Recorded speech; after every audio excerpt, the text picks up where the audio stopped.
Representante povo e Parlamento Nacional, lá concorreu ao secretário de Estado de Comunicação Social, deve ansiar a revisão da Lei de Comunicação Social. Quinta-feira, deputado da bancada CNRT, Cerelia Faria dos Santos, considera. Se como ansiliu a revisão da Lei de Comunicação, declarou se como foca o lugar capacitação da mídia nos jornalistas sira, tudo Cerelia a revisão da Lei de Comunicação Social, será o que é necessário, mas precisa investir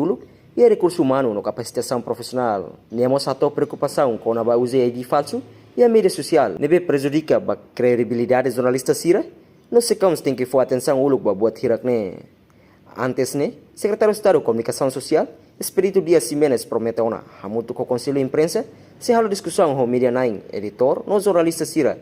Hore hare fale resultado da discussão, nebe halo teona e fulang hirak liwa com a alteração lei de comunicação social. Ano hindi kung kinaputo kaya niya sa komspe ano hindi na halo revisão ba lei da may bito hilorong parlamento na sidapsin na dia sa hawira hawategan bahaw perkumpaliw makita po kapasitação pa italiya jornalista sira e media sira for formação ba sira ya larang sira mos bel bahalo comparação may manação sila kan sa comissão ang gabi diari ida nem ita tingi ita perkumpala ita baulo ko na ulay depois ita takadalang ba ita di jornalista sira label halo na bala halo na awan may nemos na dia kita tapi awan sa hawba ko para bait sa liha plenária kata ita niya liberdade de imprensa pela da Timor Leste niya mo sa dia kan lei butuh daw Claudia ken sama pilih kita tem hasil halo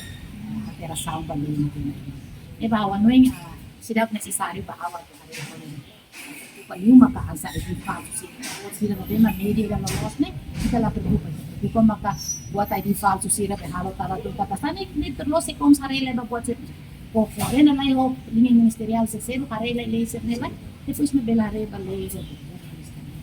ao não precisa mesmo sidap que precisa capacitação para tomar halo serviço dia pona se aumenta tá. Reportagem Fefania de Carvalho, Televisão Timor Post.